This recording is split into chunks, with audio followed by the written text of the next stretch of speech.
She stared at me for several long seconds before turning and walking out, slamming the door behind her. I lay alone in the hospital bed as silent tears traced cold paths down my cheeks. My mind drifted back 14 years. I was 13, and Sherry was 21. Our parents had died in a car crash, leaving behind the Bennett fortune and a swarm of relatives circling like vultures. Back then, Sherry protected me as if her life depended on it. At the funeral, a drunk uncle pointed at me and snarled, "That kid's cursed. Your parents died because of him." Sherry punched him so hard his nose exploded with blood, warning coldly, "Touch my brother again, and I'll make you regret being born." That night, she held me while I cried until I could barely breathe. "It's okay, Landon," she whispered. "I'm here. I'll protect you for the rest of my life." I believed her completely. I thought it would always be the two of us against the world. Then, Mason Bennett showed up, our father's son from another relationship, and everything changed. Mason was sickly, so Sherry gave him my bedroom because it got better sunlight. He didn't like the housekeeper's cooking, so she took him out to eat almost every night. He hated sleeping alone, so she sat beside his bed until he fell asleep.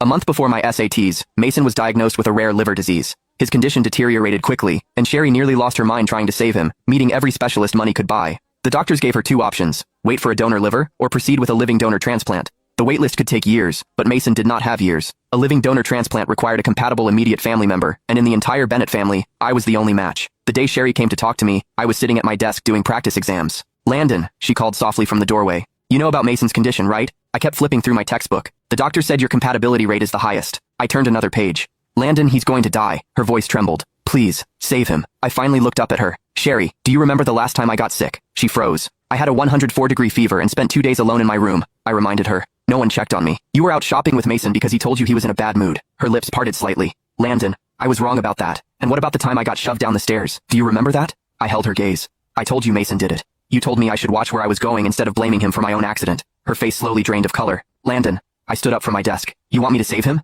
Neither of us moved. Then, I nodded. "Fine. But after this, we're done. I will no longer be a part of the Bennett family, and you will no longer be my sister." Her entire body stiffened. "What did you just say?" I said I'll donate part of my liver to him. "But after the surgery, I'm leaving the Bennett family. From then on, all of you can pretend I'm dead." Sherry remained silent for a long time before she finally nodded. On the day of the surgery, they wheeled me into the operating room. Just before the door shut, I saw Sherry standing outside. Her lips parted slightly, as if she wanted to say something, but in the end, she stayed silent. The transplant was successful, and Mason survived. I lost a third of my liver, along with my place in the Bennett family. From then on, I never went home again. That afternoon, Sherry came back, and this time, Mason was with her. 7 years had passed. He was taller, leaner, and more polished, yet his eyes still carried that same false innocence, soft and wounded, as if he had never hurt anyone in his life. Sherry sat beside my hospital bed. "Landon, Mason came to see you." Mason stepped forward slowly, his eyes already red. "Landon, I heard you were sick. I've been so worried about you." "Drop the act." I cut in coldly. "There are only 3 people in this room. Who exactly are you performing for?" His face went pale. Tears rolled down his cheeks as he looked at me like I had shattered him. "Landon, why do you hate me so much? None of what happened back then was my fault." I scoffed. "Not your fault? You hacked my account and posted as me in the class group chat. You stole my exam papers, and the day I got pushed down the stairs, are you really going to say that wasn't you either?"